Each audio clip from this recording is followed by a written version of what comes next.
YouTube, Blue CFL here. It's been about a month since my last video.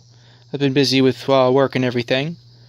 What you can see here is my Fire-Lite light. I have it temporarily hooked up so you guys can see what it looks like before restoration. Without further ado, let's get going.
And that's it.